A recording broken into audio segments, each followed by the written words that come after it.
ప్రభుత్వం జారీ చేసిన జీవో నెంబర్ 396ను తక్షణం ఉపసంహరించుకోవాలని దస్తావేజు లేఖర్ల రాష్ట్ర steering committee chairman M Sitapathi Rao, సంఘం అధ్యక్షులు చోడపనేడి గోవిందరావు డిమాండ్ చేశారు.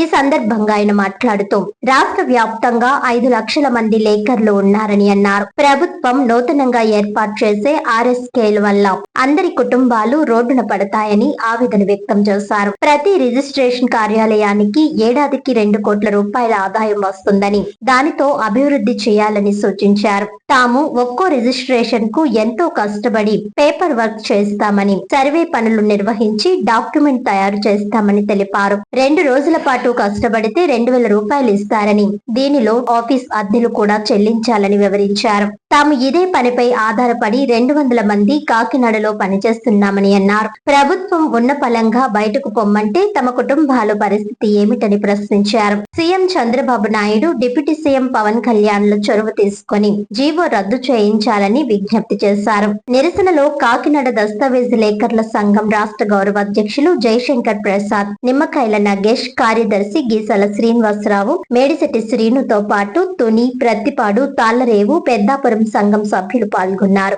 నా పేరు మల్యాల సీతాపతిరావు. నేను రాష్ట్ర స్టీరింగ్ కమిటీ చైర్మన్ ని.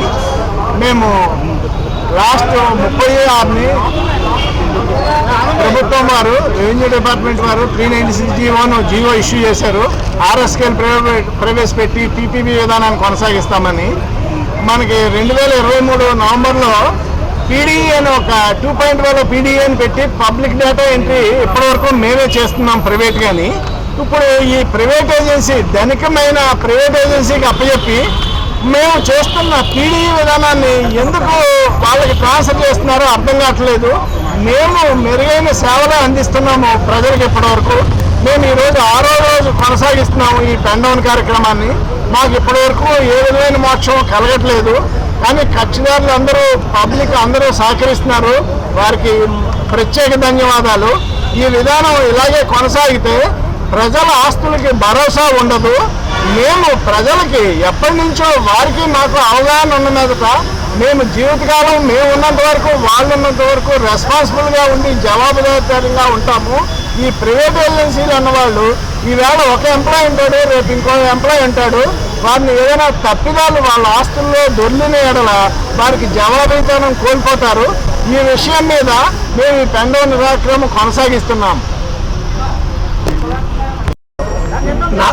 నా పేరు చోడపనేడి గోవిందరావు. నేను కాకినాడ దస్తావేజు లేఖల ప్రెసిడెంట్. ఇప్పుడు ఈ PPP విధానం నుంచి మేము గత 15 రోజుల మట్టి జీవో వచ్చిన నుంచి మేము ఈ పెన్ డౌన్ కార్యక్రమం కొనసాగిస్తున్నామండి. దీని మీద అయితే ప్రభుత్వం వారేమో విషయాలు అయిపోతున్నాయి ఉన్నారు, కానీ ఎక్కడా ఉండడం లేదండి. రోజుకి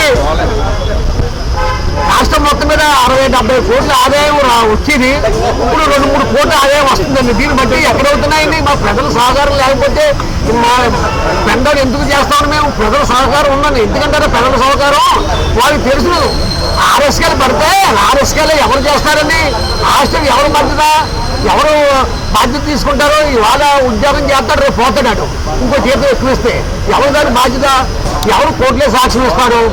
అదే కాకుండా PPP విధానంలో ప్రజల అసలు ఎట్టు బతులు మద్దతు లేదండి.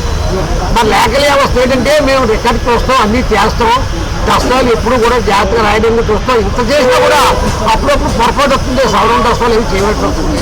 3 రకాలుగా ఉంటాయి. ఆఫీసులో రీసేలింగ్ చేస్తున్నదన్న మాట ఉట్టుమాట చేయడానికి అక్కడ ఎవరున్నారనండి? అది ఏ ఆఫీసులో ఎవరున్నారు? ప్రతి ఆఫీసులో 10 మంది స్టాఫ్ ఉండాలి, 15 మంది ఉండాలి, 20 మంది స్టాఫ్ ఉండాలి. ప్రతి ఆఫీసులో ఇద్దరు వాళ్ళు కూడా ప్రైవేట్ స్టాఫ్ వాళ్ళు పెట్టుకుని రోజు అలాగా ఏదో నడిపిస్తున్నారండి. కరెంటు పోతే ఆఫీస్ జనరేటర్ కూడా లేవు, బ్యాటరీ లేవు. ఆఫీసులు ఎక్కడ ఉంటాయండి? ఏంటో మాటలు. ఆఫీసులో కాయర్ ఆఫీస్ తీసుకుంటే జనరేటర్ లేదు, ఏంటి లేదు.